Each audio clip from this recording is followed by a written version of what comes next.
if you guys remember from last class, we finished up by talking about how Rockefeller was a really, really good guy, right? He's going to be the kind of guy that's going to help you out. He's going to be that captain of industry and do what he can to be able to help the community. Now, on the opposite side, though, there are people who don't feel that Rockefeller is that type of a person. In fact, they see him as this cartoon. Now, I want you to look at this cartoon really quick because we're going to analyze it. 1 second, I'm missing something of mine. Whatever. Okay, so I want you guys to look at this cartoon really quickly. Now, this cartoon, when you look at it, okay, if you notice, who does this represent? Rockefeller. And how do you know? Standard Oil at the very top, right? And because we're also talking about Rockefeller. So, we have Rockefeller right here, who's going to be our Standard Oil. Okay, now if you notice in this picture, though, they are displaying him in a not so positive light. So if you notice, for example, we have in this picture, the octopus is taking over a whole bunch of different things. So for example, what is this that he is taking over? Oil, right? So he's taking over all the oil industry and things like that. Make sure you're looking up at the board, by the way. That's how I know that you're finished, or you're listening, okay? So he's taking over all the oil right here. Now what right here and right here is he taking over? What are these? The White House. Particularly, this is not the White House. This is the U.S. Capitol. Is it that one? Yeah. No, so this is actually the state capitol. Oh, okay. This is the U.S. Capitol. This is the White House. Okay? So if you see this octopus taking over the U.S. Capitol, what does it mean that Standard Oil is taking over? The government, basically. And what does he have in his sights now? The White House. The White House. And over here are all those politicians that he's taking over. He's also taking over trade, which you can see right here, taking over this ship. So basically, is this showing Rockefeller as a captain of industry or a robber baron? Robber baron, easily, right? Now, why would they think this? Well, first off, you're going to have a woman named Ida Tarbell, and she is going to write the book, The Standard Oil Company. Now, the Standard Oil Company, or this history of the Standard Oil Company and Ida Tarbell, you need to go ahead and write this down in the margins of Rockefeller. So with John D. Rockefeller, you need to know Ida Tarbell, who's the author. And she's going to write History of the Standard Oil Company. Now, in this book, she kind of reveals all the horrors of the Standard Oil Company. How was it able to take over so much of the United States? And she talks about, for example, as a 20-year-old guy who's already in the oil business, he goes around to a bunch of different oil refineries, and he's like, hey, I'm trying to learn the business. Why don't you tell me about yours? And they take him in, and they're going to be like, oh, here's how we do our finances. Here's where we get our oil from. Here's how we do this or that. What is he actually trying to do with that information? Use it against who? Them, exactly. So all of a sudden, he takes all of that stuff that they know about, and he begins to use it against all these different oil refineries. Once they close, who's going to buy up the oil refineries? Him, exactly. Wait, have you been here the whole time? No. Okay. You need to chat with me after class. Okay. Because you missed something that was kind of important. Cool. So what's going to happen is that Standard Oil Company, this book, is going to make Rockefeller look really, really bad.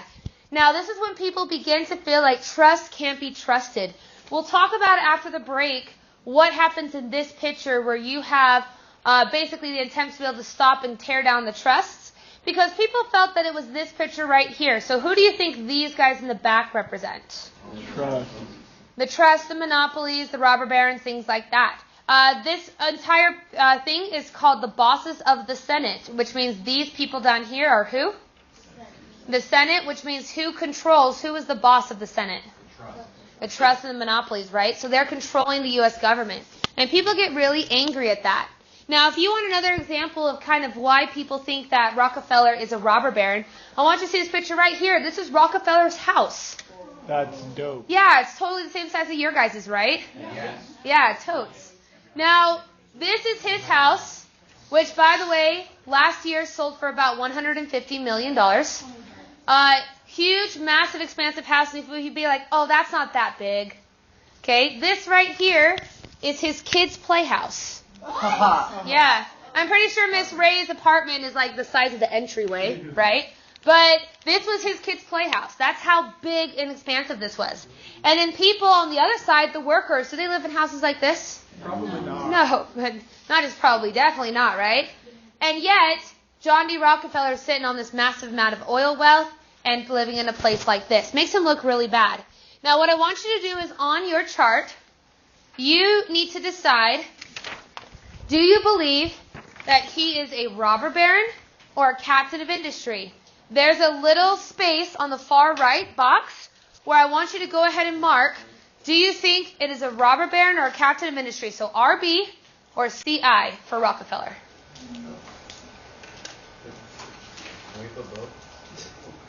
You get to choose one. Because on an essay, you're going to want to be able to defend that one. You could, and I know it's hard.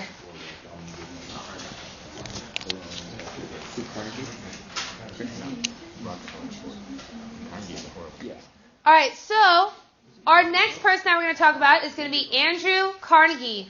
Now, Carnegie is going to own a company called Carnegie Steel. And that's one that you need to go ahead and have written down on your paper.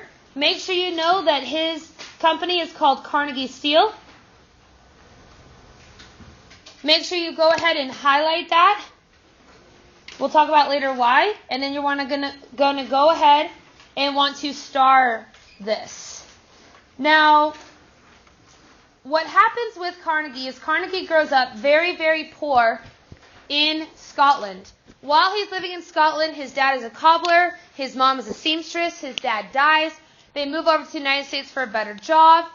When he moves over, he goes into child labor around the age of 8. He lives a very difficult life, but he's smart. In fact, for example, when he was 16, he became a telegraph operator. And as a telegraph operator, he was able to memorize Morse code in a single day, fluently.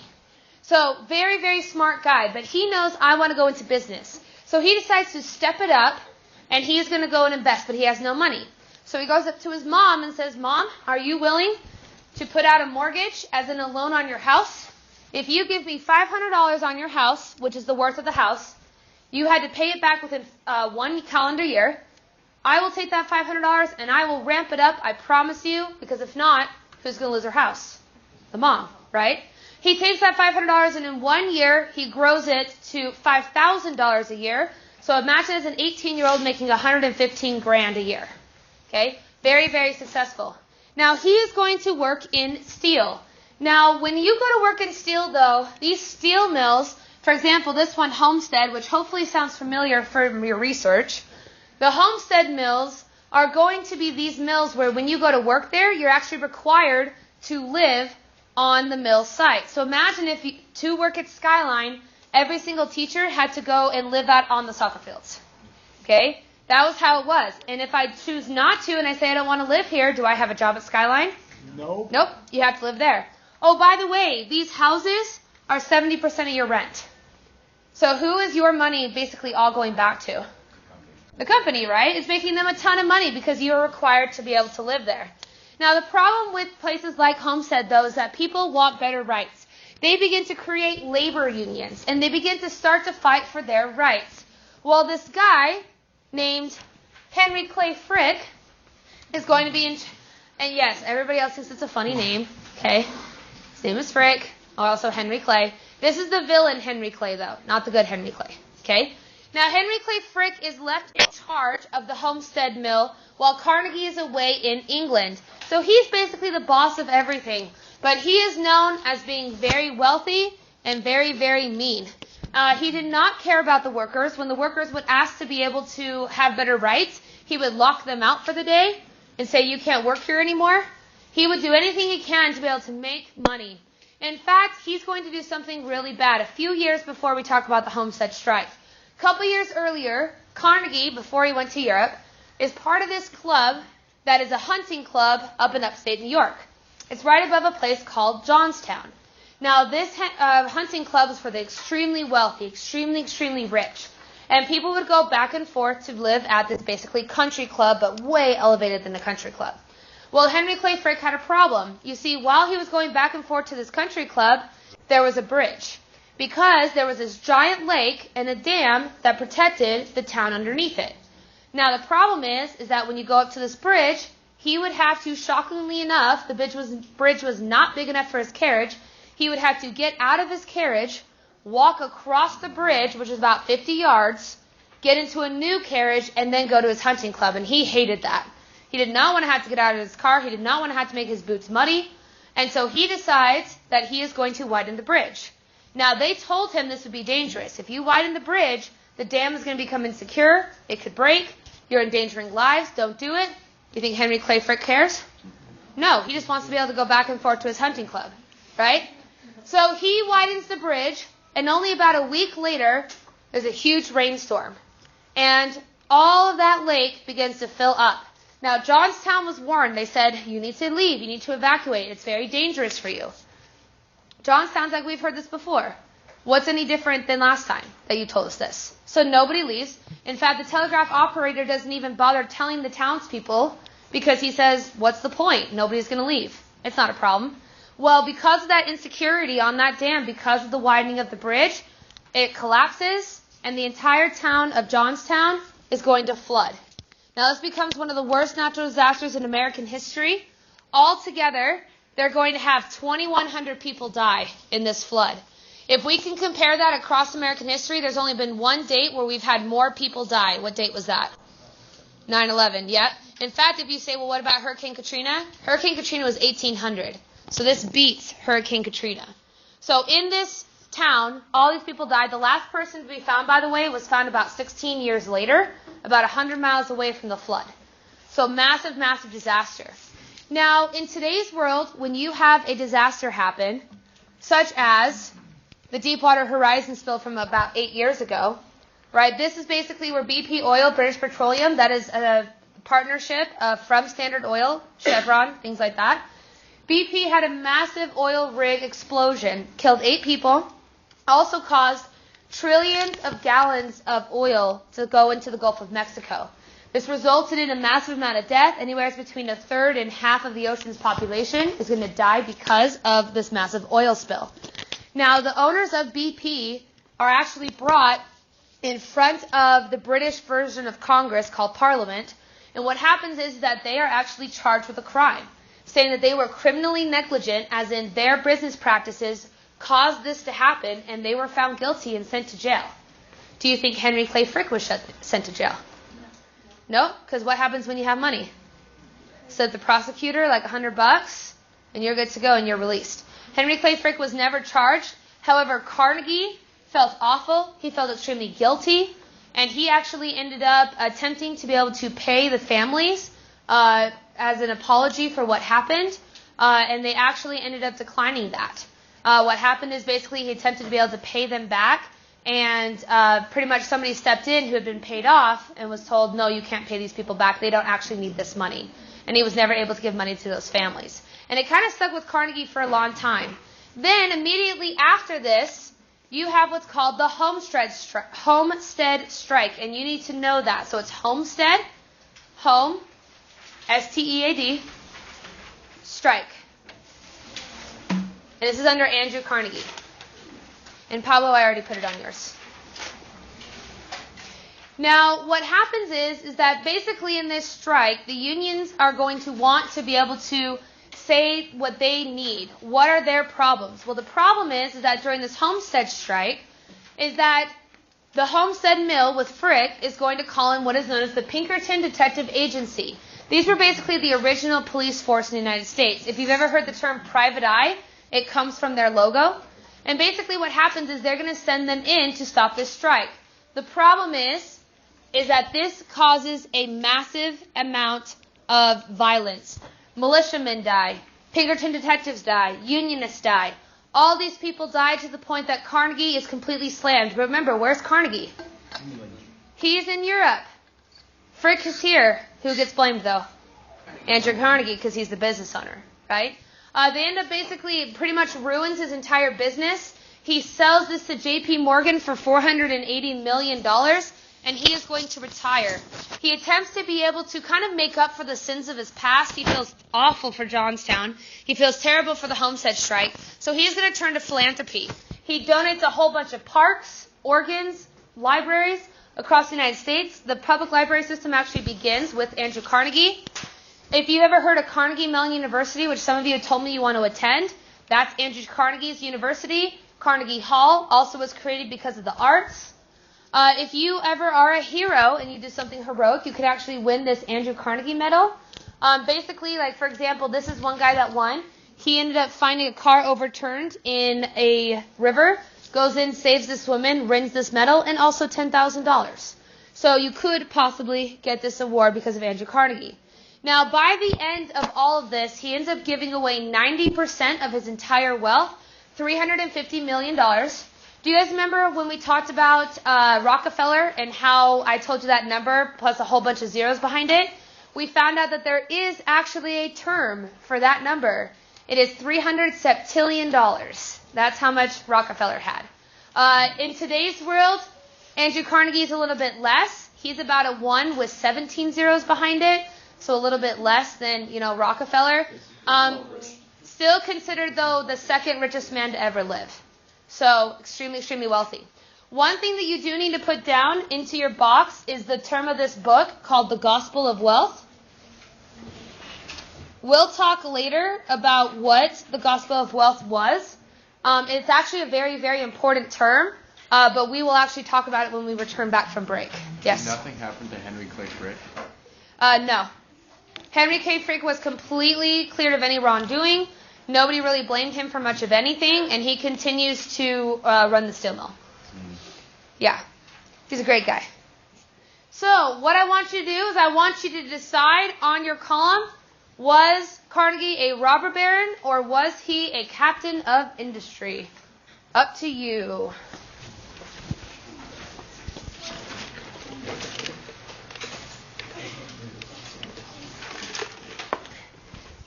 Now with Vanderbilt, who looks very attractive, might I add.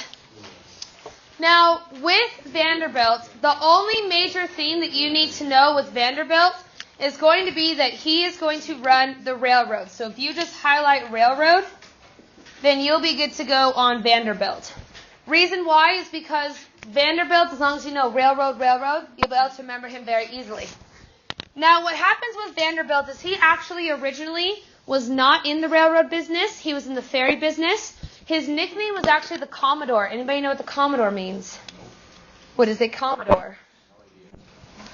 It is the highest ranked officer in a military branch that might have to do with ferries and water. Okay, Navy. Good. Coast Guard. Coast Guard actually gets invented back in like the 1920s. Now what happens here is that he's nicknamed the Commodore because of this. It's his nickname that kind of goes around. And he's going to control the railroads. In fact, he controls pretty much all of the New England and the Northern railroad companies. Now the thing about this is, though, is that he was not a very nice guy. In fact, he did anything and everything he could to take over other people. For example, one time he bought pretty much 55% of one company's stock under a false name. And the minute he owned that company, because if you own over 50%, you own the company, he said, all right, now you're part of my company. And he took it over without them even realizing it. If you want another example of how petty he is, so there was another guy in New York named Jay Gould. They were kind of rivals, but Vanderbilt was way, way richer. That's not saying Gould wasn't. His house sold for $40 million last year. But Jay Gould has a house in upstate New York, but Vanderbilt controls the railroad. To kind of do it as a stick it to you, Vanderbilt basically builds his railroad right next to Vanderbilt's house, and then it circles around his house, and then goes off. So basically every single day, what does Gould wake up to? Vanderbilt's railroad going past his house, right? So if you want to think of somebody super duper petty, Vanderbilt. Now the one thing though is he did do some good. Okay, for example, he donated $1 million to a college to have it named after him. That is called Vanderbilt University. Anybody know what their mascot is? They are the Commodores. So that's why. It's because he was nicknamed the Commodore. So he did give $1 million to a college. Yes, it did name itself after him because of that, but he did donate it. Okay. He also creates what is known as Grand Central Depot, which nowadays is called what? Grand Central Station, which was great because it was a hub for his railroads. So he did a lot of good. In terms of the bad, though, okay, he did overtake a ton of people. He was relatively ruthless. If you want a real showing of how bad he was, when Vanderbilt dies, he has a will. In his will, he mentions his 3 sons. He gives all of his money to his first son. However, his first son had actually died in the Civil War. Okay, it was more of a gesture towards that. His second son had a mental disability. He felt like that person couldn't handle all of his money. The third son he didn't like, so left him out of the will. And then the rest were girls, and you can't give a girl all that money, right? And so he ended up giving all of that wealth straight back to his company. And his family pretty much got nothing. Imagine going from having 1 with 17 zeros behind it as your wealth down to poverty in about 10 years. That's what happens when Vanderbilt dies. So go ahead and decide on your paper, is Vanderbilt a robber baron or a captain of industry? I would say captain of industry too. He did some solids to people. He gave Jay Gould a great view, industry, inspiration maybe. Okay. Now, our next person is J.P. Morgan, and the easiest way to memorize J.P. Morgan is he's the guy with the fat nose. Okay? It truly is, and you're like, oh, when am I ever going to use that? In political cartoons, he is the only one with a fat nose. So anytime you see it, and we'll look at those in a second, that's how you can remember J.P. Morgan. Now, J.P. Morgan was actually extremely wealthy the minute he was born. His uncle actually wrote the song, you might have heard of it, called Jingle Bells. And so what happens is that this makes his family very, very rich. And he is going to take this richness and he is going to begin to invest it. Now, he creates a bank, which in today's world is called J.P. Morgan Chase Bank. So if your parents go to Chase Bank, that's actually J.P. Morgan's bank. But he begins to invest and kind of be the business banker of the monopolies.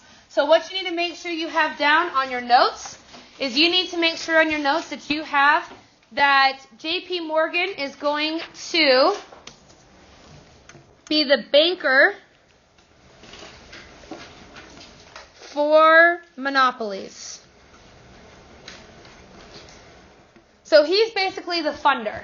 That's basically what he does. Now, what happens with J.P. Morgan is that the U.S. economy is going to be in complete disarray. In fact, during the late 1800s, we go into a massive economic decline.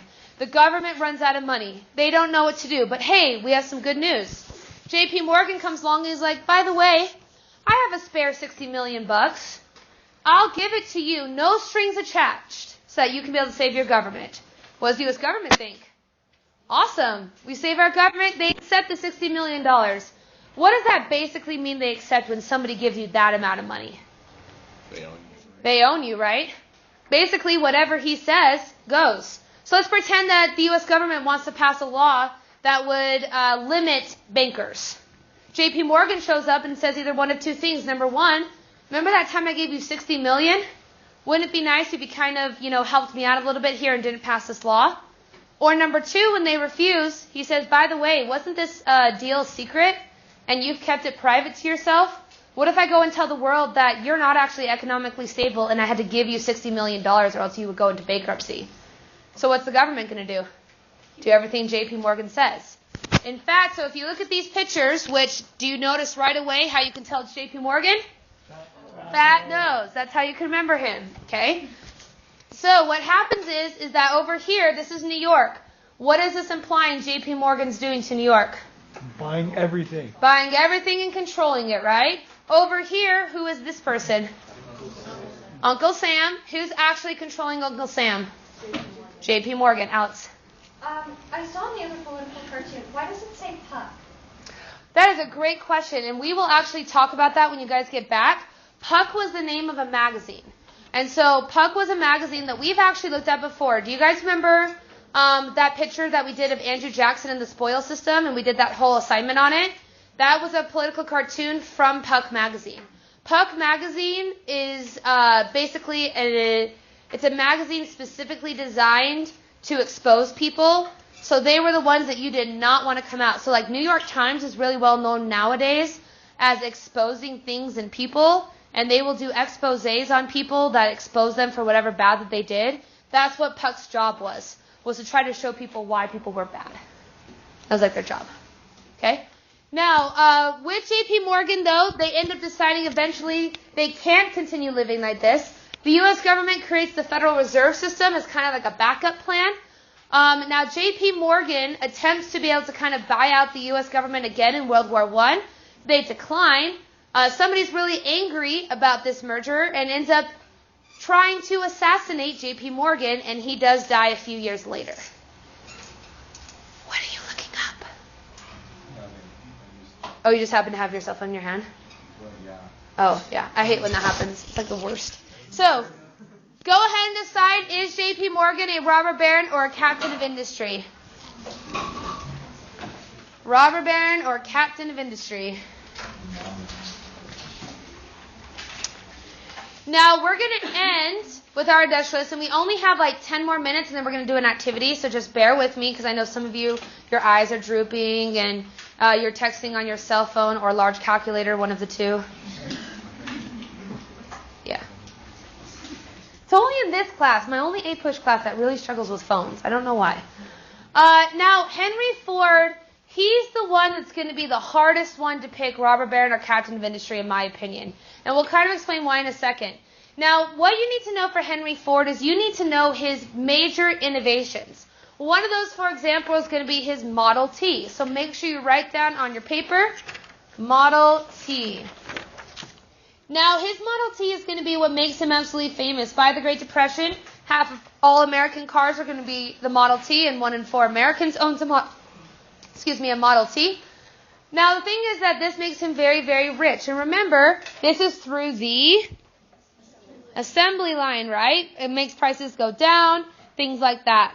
Now, what happens, though, is he does create several other things. So, for example, he creates these giant production plants where he can take his assembly line and be able to make it successful. He is going to morph interchangeable parts to cars, because before, if your car, let's say your window broke, you would have to get an entirely new car instead of just replacing the window. Now you can be able to have individual little parts. Now he also, again, assembly line we talked about before. What this basically does, as you can see right here, is that the prices are going to go down, but sales go up. It's now becoming more affordable to be able to buy a car. Now the next thing you need to write down on here, and where it says working wage, if you will put down underneath working the word living, and then if you will put like in parentheses, it's minimum wage.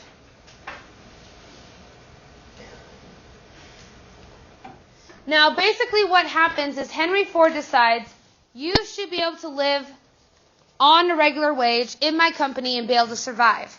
Now what happens is that he feels like if he pays people more, they will be able to be happier, they will produce better cars, and therefore it will make Henry Ford more money. So he increases minimum wage to $5 a day, which before was more like $1.20 a week. So this was a huge, huge deal. I actually think it's, $5 a week, not $5 a day. Now what happens, though, is that this makes people flock to Henry Ford. Everybody thinks Henry Ford is this incredible, incredible innovator, and makes it so that people have the ability to survive. Now, was there a hidden thing to this? Yes. For example, with this minimum wage, if you have enough money to buy a Model T, what are you going to go buy? A Model T, and who's that making money for? Henry Ford. So it is still kind of that idea of if you give enough money, they'll go up and buy this. Yeah. His theory was that them being paid more in a better place. Yes. And actually, I love the United States, and it's a great country. But we are one of the only countries that has minimum wage where it's at. Most other countries pay way, way more money for people to do different jobs, and they see a lot more of a return. So, for example, over in Germany, there's only a 2% turnover rate in the entire career of a person at the Mercedes-Benz Corporation. They pay them a ton of money, they pay them to be trained, and because of that, nobody leaves. Here in the United States, our minimum wage, that's federal minimum wage, is very, very low. It's only $7.47, I think, is the federal minimum wage. And because of that, you have things like, for example, let's pretend, and I'm not going to name names because some of you might work there, okay? But if we take, for example, a really, really fancy restaurant where you're paying $75 a plate, or you go to, like, for example, this fast food restaurant where you pay like $1 off the dollar menu, which one are you more likely to receive better service at? The really, really expensive restaurant who's probably paying their workers more. Now, there are certain companies that are different. So you guys ever heard of Chick-fil-A? Yes. Chick-fil-A is raising their minimum wage in January to $18 an hour. That is for your age, $18 an hour. Now, first off, what does that make you guys want to do? Work at Chick-fil-A. Work at Chick-fil-A. And does that make you want to lose your job at Chick-fil-A? No. No, because you want all that money. We actually have that same exact thing. I'll give you a wonderful example called Granite School District. 2 years ago, this was before I got my job here, so don't think I came here for the money, because that's not why I came here. But what happened is, 2 years ago, Granite School District decided that they were going to raise wages by 6%. What happened is that brought it from $36,000 a year for a starting teacher to $41,000. Why that was a big deal is everybody else in the valley was starting at like $30,000, $34,000. Are you more or less likely to apply for the one that has more money or the one less money? More money. Everybody wants more money, right? And so, for example, we had last summer, a teacher all of a sudden left in our department, and we needed to fill that position. For that one position in 24 hours, we had 87 applicants for one position. And then you have a school district like Tooele that starts at, I believe, $29,000 is their starting wage. They had 250 teacher openings, something like that, last year. So what happens here is that people don't want to leave. So when he does his minimum wage, everybody wants to go there. When you have more job competition, you're more likely to get better teachers who want to stay because they want to get paid more. So yeah, it worked extremely successfully. And that's why he was able to be so successful as a company. There's a reason why Chick-fil-A has all those memes about how nice people at Chick-fil-A are. It's because they get paid more money and therefore have better wages. That's what Amazon's trying to do. Amazon is trying already raised their wages to $15 an hour. Target wants to be $20 an hour by 2020. Everybody's now competing over who wants the better jobs and the better money. Okay, anyways, the other thing that he creates is what's known as the 40-hour work week. It is on your paper, so just make sure you highlight it or star it. If you've ever been told by your parents, I work a 9-to-5 job, I work 40 hours a week, oh, I'm getting overtime, that's because of Henry Ford. Henry Ford, originally, all of the factories were doing 15-hour work days, 6 days a week. Henry Ford believes that if you make the employee happy, you will get better benefits. So he says you get 8 hours for work, 8 hours for rest, which you guys all sleep 8 hours a night, right? Right. Of course, right? I got 4.5 last night, so I'm sure that you guys are similar. And then 8 hours to do whatever you want. This creates 24 hours a day, 40-hour work week. Basically what this does is it makes their workers happier. They're working less hours and have more time off. It's a big deal. Now, Henry Ford sounds awesome, right? But he did have two huge character flaws. For example, he hated labor unions. And whenever they would decide to strike or protest, he would immediately respond with massive protests in himself, sending the Pinkerton Detective Agency. Also, probably the worst thing, he was anti-Semitic. Really bad. Very anti-Jewish. As somebody last class immediately said, he was a Nazi. And if you say, oh, that's probably some over-exaggeration, No, not exactly. He's pretty much a Nazi. He's not a Nazi. He was not part of the Nazi Party. He did support the Nazi Party's beliefs, though. In fact, he went and created his own newspaper. And basically what this did is he would write these articles about why people who were Jewish were the problem. So you can see right here, the International Jew, the world's problem. If we look right here, it says, the peril of baseball, too much Jew. Jewish jazz, moron music. Okay? All of these were against that group that was Jewish. When 1930s come out and Adolf Hitler becomes to be in power in Germany, he fully supports the Nuremberg laws. He believes that we should have similar laws in the United States where people who are Jewish have less rights. And he actually receives the highest civilian honor from Adolf Hitler because of his anti-Jewish views. Additionally, when World War II comes around, all the factories are converted into wartime factories to make airplanes, bullets, whatever it could be. Henry Ford refused. They said, well, then you can't have a car company. You can't produce your cars. And he said, all right.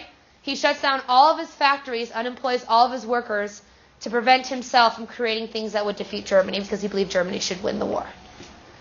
Now, your question becomes, though, does that trump everything else that he already does? So, do these character flaws destroy who you think of Henry Ford as a person? So, on your paper, you have to decide robber baron or captain of industry. Go ahead and decide. This guy's probably the hardest. Well, I mean, obviously. How about, can you say he's because he's a bubble? You have to decide one or the other that's more. He can't be exactly 50-50. Accept that people do good things and bad things. But which one was it more of? I know, it's hard. Okay, now listen. I will tell you, because Stephen brought up a really good thing. He's like, everybody's going to have good things and bad things that they do, right? I mean, can't you just be both? You have to kind of think of it even in today's world. There's people, like FDR is one of the most respected presidents in American history. He also had 30 mistresses. Does that overtake the stuff that he did as a president? Yeah. Did he donate money to the Nazi Party?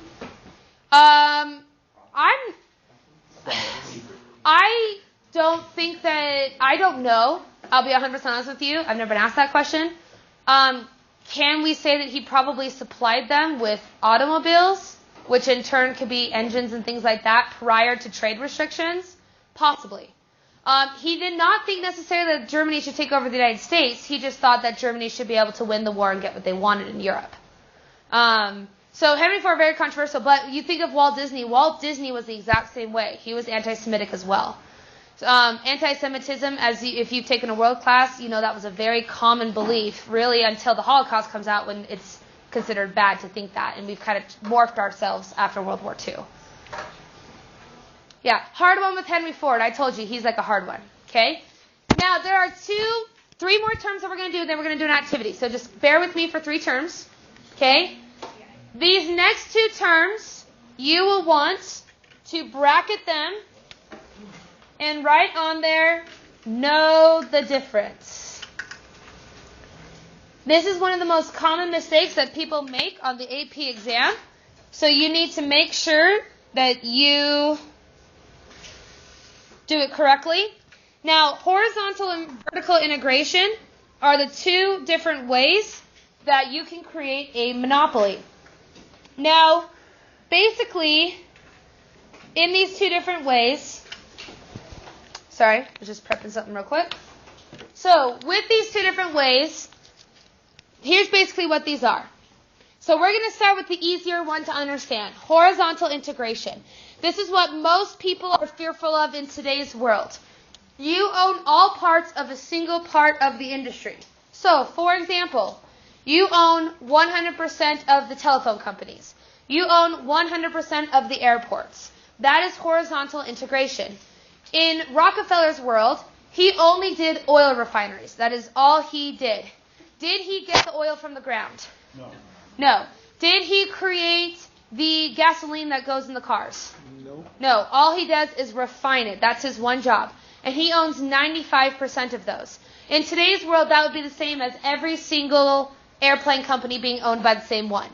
This example is Standard Oil, and you will need to highlight that on your paper. Standard Oil, they will ask you specifically, Standard Oil is an example of what type of integration. You will need to know that. On the other side, you have what is known as vertical integration. Vertical integration is you own every single part of the business. So let's take the airports. In vertical integration, you own the planes. You own Boeing. You own the airline companies. You own the airports. You own the stores inside of the airports. You own 100% of everything having to do with flying. Now, why that's a problem is you begin to own so much of the marketplace that you can control, make so much wealth. So the example for us is going to be Carnegie Steel. So if you'll go ahead and highlight Carnegie Steel as the example. Now, why Carnegie Steel is a great example is with Carnegie Steel, not only does Carnegie own the steel, he owns the ability to make the railroad tracks, he makes the skyscrapers, and because of this, he's able to become very, very wealthy. Now, the last term is going to be Laissez-Faire Economics. This is a double star term. Now, Laissez-Faire Economics is basically the idea that the government leaves businesses alone. If you will highlight that very first bullet for me, government leaves businesses and people alone. Why that could be a good thing? I want you guys to picture in your head your parents or whoever your guardians are, whoever you live with. Let's pretend that you go home and they say, to give you more freedom to be a good person, you can do whatever you want. There are no more rules. Okay? Now, if you say there's no more rules, the idea would be you're going to choose to be a good person and to do good things. So, for example, last year, Donald Trump passed a tax law. It gave billions of dollars or millions of dollars in tax breaks to big businesses. The idea is that this would go directly back to their workers. Companies like Apple gave $2,500 cash bonuses to their employees based on that tax break, where they don't have to pay as many taxes. Now, on the opposite side, though, why would people be upset is if you will star this opposition bullet, that's the really important one you need to know. The opposition to this is if you don't have any control over the economy. So, for example, if your parents give you no rules, you're going to go do whatever you want. And then you're going to start to do things that aren't necessarily good. Like drugs. Yes, like drugs. Or I was thinking more like staying out late or like playing video games or when you're supposed to be in bed. But yeah, drugs works too. Okay? Now, for example, Walt Disney World also said you can have a $1,000 bonus if you agree never to unionize and not be part of the union. So yeah, you can have $1,000, but you can't be part of an organization that can disagree about wages again. Okay? So that's kind of this idea here. Now this laissez-faire economics, it begins here and it basically causes the Great Depression 40, 50 years later. Okay? So what you need to do now is I would personally just have out your notes and something to write with because we're going to do an activity.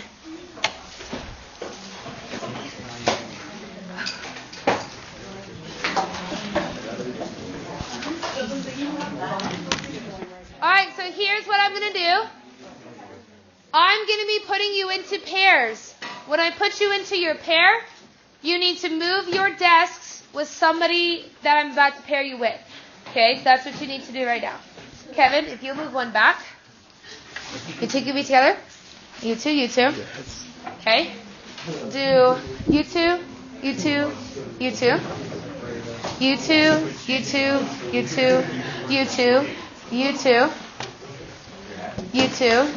You two. Hang out here for a second, JJ. So you're going to come over and be with Joseph, or it might be easier for you to move over there, whatever way. And we'll just do 2, 2, 2, 2, and then you can join whichever group around you that you want. Make a group of 3. Okay? Go ahead and move and be with your partners. If you want, you can move here too, and I can move this.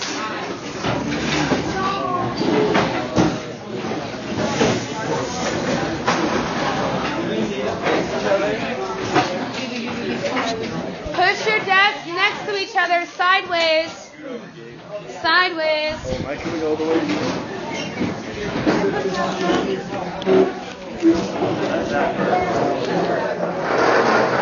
Oh, yes. This will be fun. Yeah, it's like a funtivity. Yeah.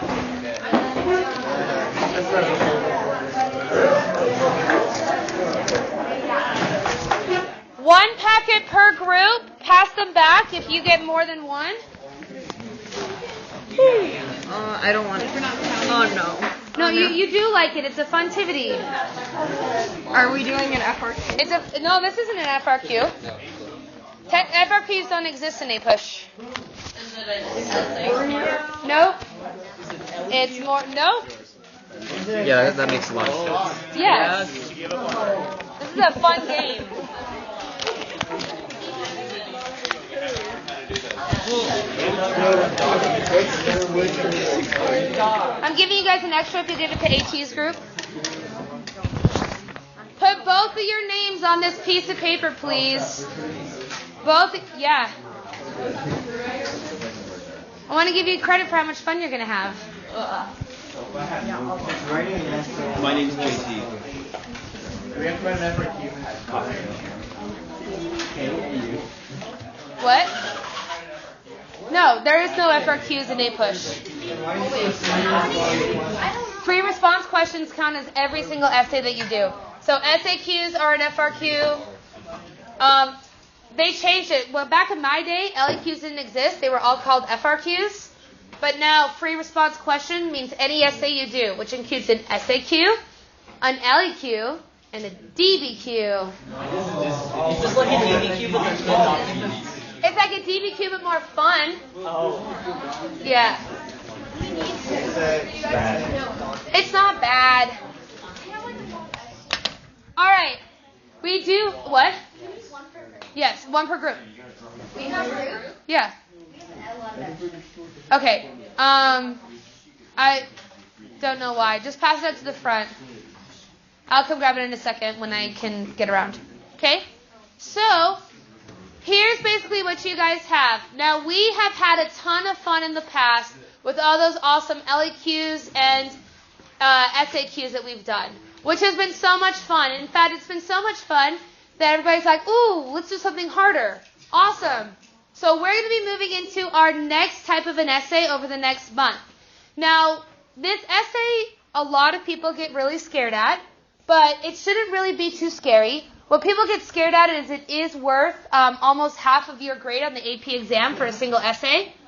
But the good news is you guys are going to be such pros that it doesn't even matter. Now, the thing about this type of question, which is what is called a document-based question, otherwise known as a DBQ, it's basically just an LEQ with documents supporting your claims. That's all it really is. In fact, if you only wrote an LEQ and didn't even write any documents, you could get 3 or 4 points out of 7 just by writing an LEQ. So what that means is that it's not as scary as it seems, and we're going to be really taking it step by step. So today we're going to take it the first literally step. Now this is a real-life DBQ that happened in 2012. It is missing half the documents because we haven't learned those yet. We'll learn those next month because we haven't learned the topics yet. Now what I want you to do is if you'll go ahead and go to your first page, open it up.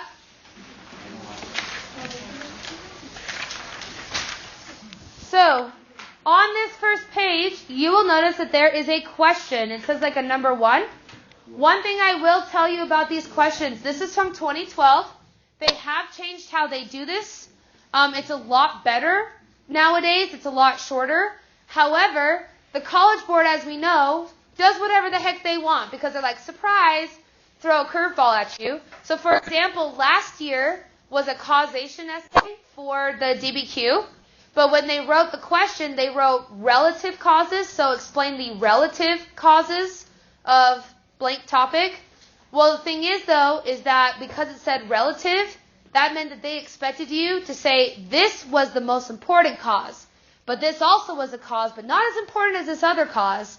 Oh, and there's this third cause, which is the least important cause, but it's still an important cause. Do you guys see how people got confused? And so all the essay scores went down. So we really don't know what the AP exam is going to do. So we're just going to prepare for the worst. So we're going to keep this question the way it is. What I want you to do is I want you to analyze this question.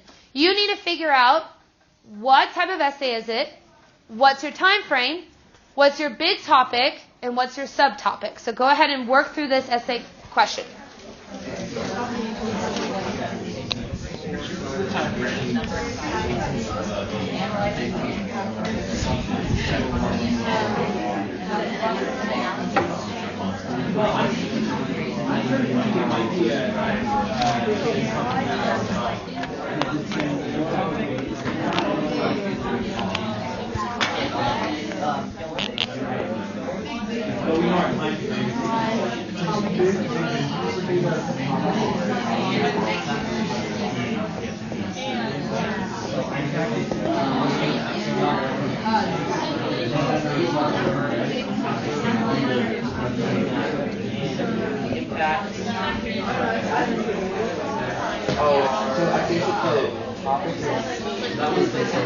Write it down on your piece of paper. Write it down on your packet right next to your question. Wait, Eliza. Name, sub, time period, And type of essay. God. You say change in continuity, causation, correlation. All right, okay. Coming back together, and some of you are already super excited because you're already on the documents. Just wait a second. Okay. So, first off, what type of essay is this? It's a CCOT. Okay. How you can tell is what word is in your actual question. Change. Anybody knows the word change? Now, impact is referenced as well, but try to go with the actual wording of like cause, effect, change, continuity. It says the word change in there. That's how you know it's a change. Now, what is the time period? 1870 to 1900, which is about the major time dates for the Gilded Age. What's our big topic? Say it louder. Okay, impact of big business. So, we have the impact of big business. And our subtopic is they're impacting what? The economy and politics. So that's what we're trying to find here. What? People's reactions too. Well, and possibly people's reactions, yes. Okay? All right, listen. You bet that better not be your cell phone in your left hand. Well, I'm holding it. I'm not on it. Why is it in your hand, though? Why don't you just put it in your pocket? Is that better? Yes. Okay? So, based on this is basically what our question is. How did big business change America? That's basically what we're asking here. Now, you have 4 different documents. We're going to start with document A. What I want you to do is you can use your notes if you need to. I want you to figure out as many key terms that you can think about when you look at this document. This is called identifying this document. What key terms can you use to explain why this is happening in your document or what is occurring in your document? Go ahead and get started. Write them on your paper, please.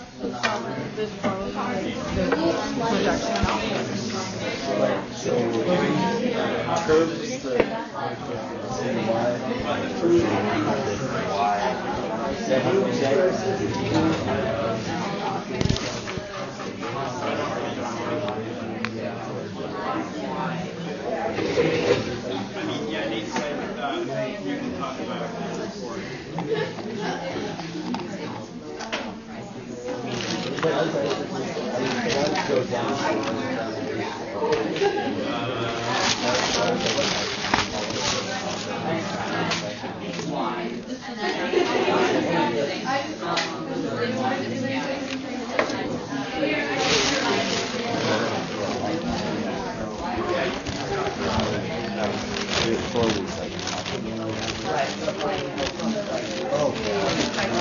Take one more minute. All the money. Are you good? Oh, it's fine.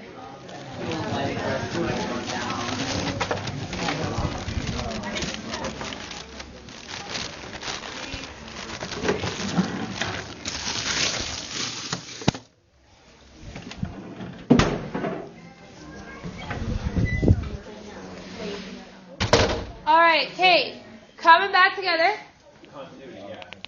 Okay, what are some terms that we could possibly put for Doc A? Shout them out. Standard Oil.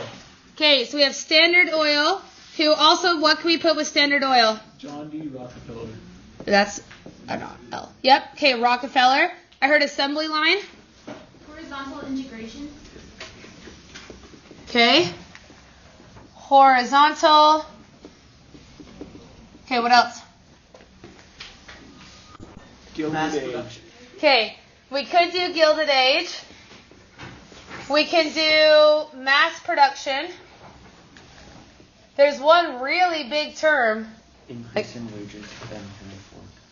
I would say living wage. That's not the big one. Like one that encompasses all of these terms. Captains of industry. Okay. Thank you. Second Industrial Revolution. That's okay, though. We tried. It was good enough. Now, those terms that you were using, we're going to use them a little bit later, so we're just going to kind of truncate it right here. Go ahead and do the same thing with Doc B. Doc B.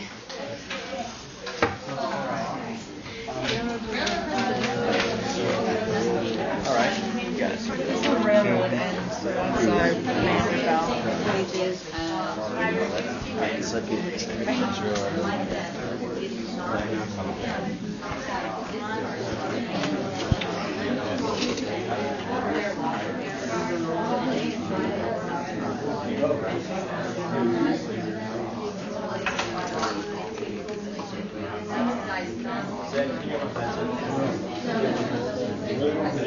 Right there.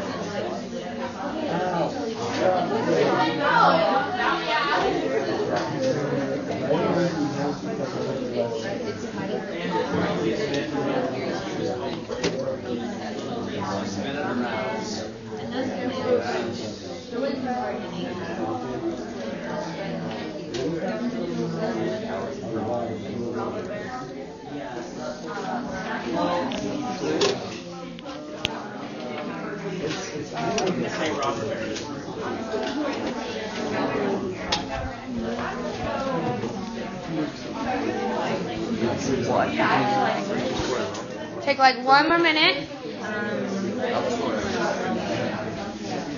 you could do New York Central Railroad as an example.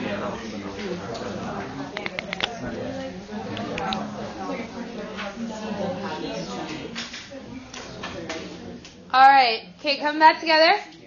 Okay, what are some things we can put for number B? Gilded Age. Okay, so we have also the Gilded Age. We have the robber barons. Vanderbilt is a great one here because why? What is this document talking about? Railroads. Okay, what else? Capitalism. Okay, we have capitalism. What else? Monopolies, what's another word that we can put for monopolies? Okay, we have trusts. What else? Second Industrial Revolution. Okay, I do think is that the strongest one, do you guys think, for this one? Probably not. Probably not, but we could still put it in here, and we'll talk about why later. What else?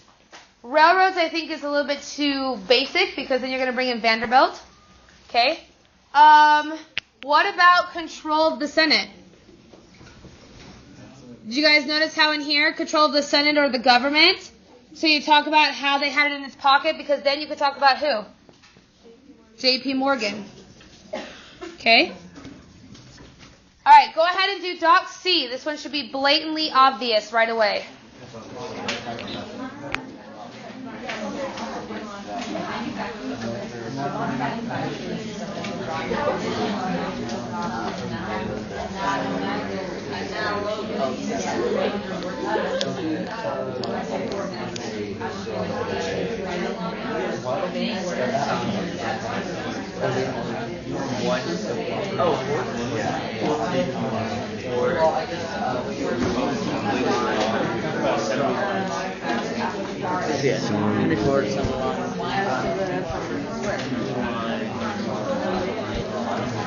Yeah, but I don't see.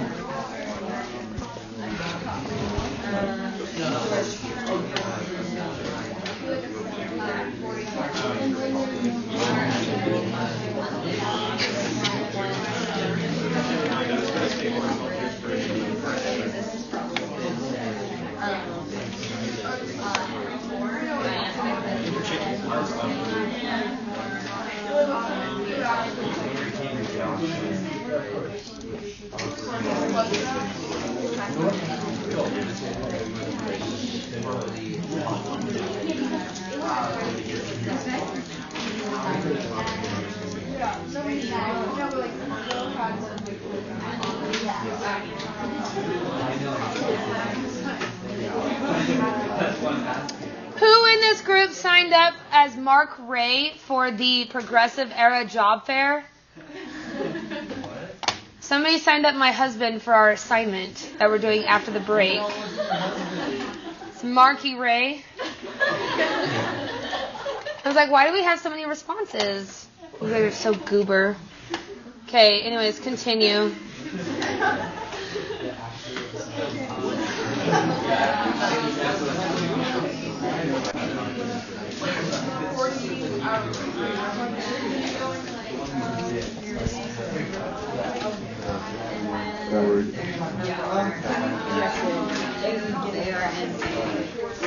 Signed up for the beginning class.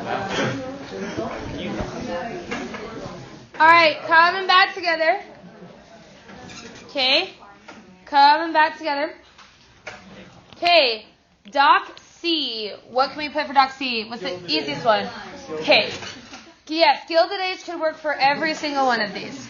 Okay, assembly line. And this is probably the best one for this. Therefore, who can you put for assembly line? Henry Ford. Okay, any more? Second Industrial Revolution.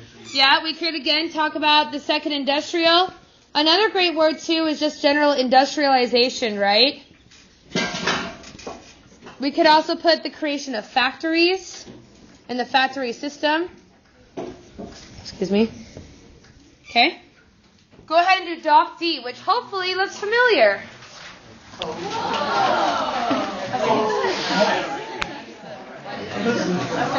These are so funny.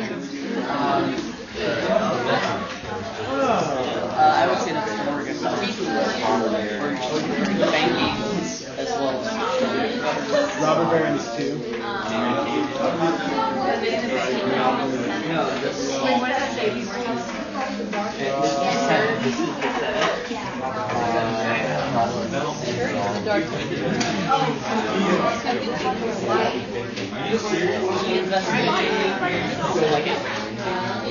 He invested on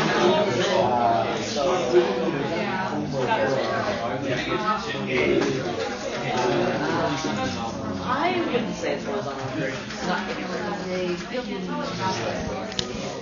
You have to be careful with the integrations because notice that you have one on there that is the oil and one that's steel. So you have to be careful because unless you specifically refer to them, you have two different types of integration in that picture. So you can't be like, all of these were examples of horizontal integration because one of them's a vertical. So just be careful with that.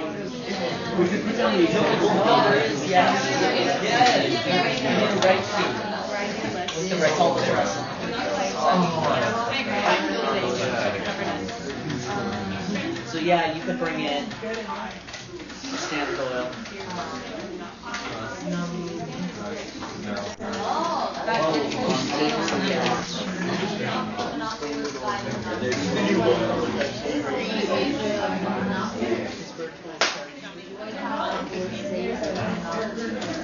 Because if we were writing this into an essay, we would have already talked about it. Hi, can I help you? What is it? It's just, we surveyed your class meeting for signature.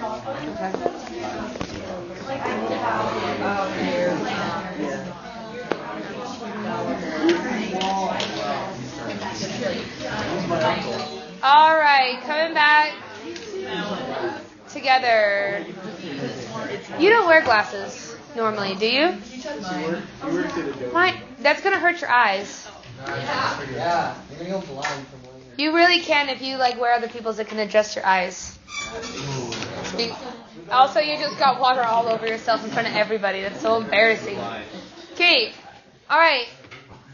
Okay. Doc D. What can we put? Tons of ones for this one. Everything. Okay. Let's do Monopoly. Therefore, yes, Gilded Age. We have the Trust. I heard a couple people have missed it. What is it? JP Morgan. Okay, so we have Morgan, that's specifically referenced in here. What else? Carnegie and Rockefeller. And then also, with those two, can we put the names of their businesses? Yep, so you could put Carnegie Steel, Standard Oil. What else? There's like a really big one that everybody I'm sure has. And not Andrew Johnson. Robber Barons, thank you. Okay, so we have the Robber Barons. Control of the government. Control of government. Woo. Now, one thing I'll caution about the integrations is in this picture you have both Carnegie and you have Rockefeller. So you can have them both, but if you say the people in this are all examples of horizontal integration, would you be correct or wrong? Wrong. Be wrong because Carnegie still is in there. So you have to be careful that you don't get confused. Okay? Now, I want you to pick which document you feel the most confident in. So if you're going to say, I feel like I know the most about this document, go ahead and pick one. I would stop. I feel like document C is a pretty good one.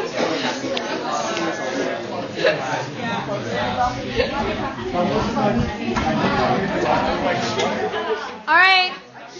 Okay, listen. Kevin, you doing okay back there?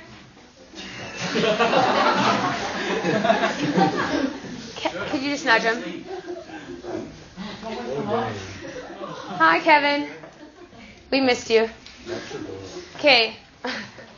All right. Anyways, so what I want you to do is this. For your document, you can choose to do one of two options.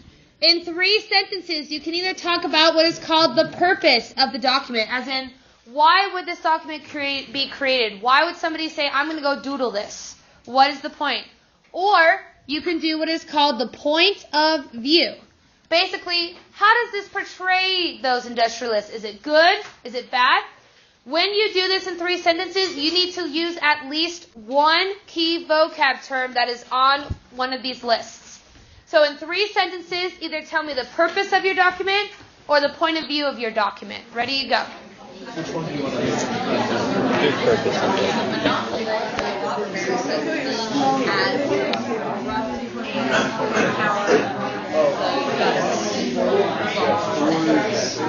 assembly line.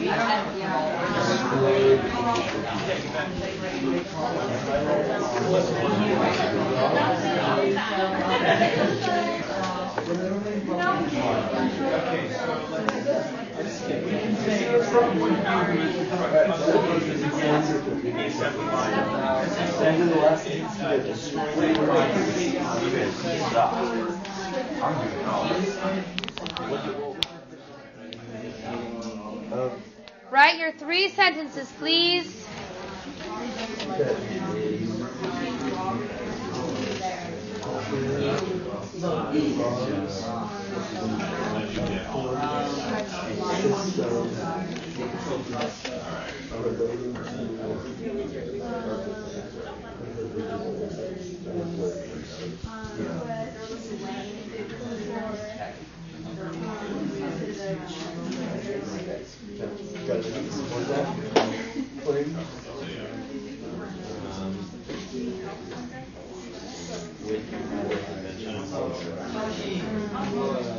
His name is Josh. You can get it right.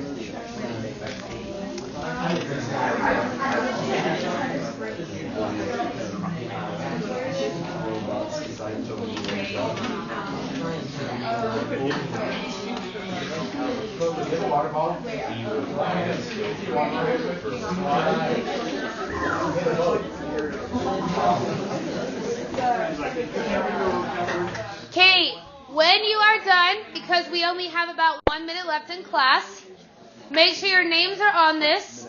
Make sure my desks are back where they are supposed to go, and you will turn in this assignment as you go to leave today. That is your job.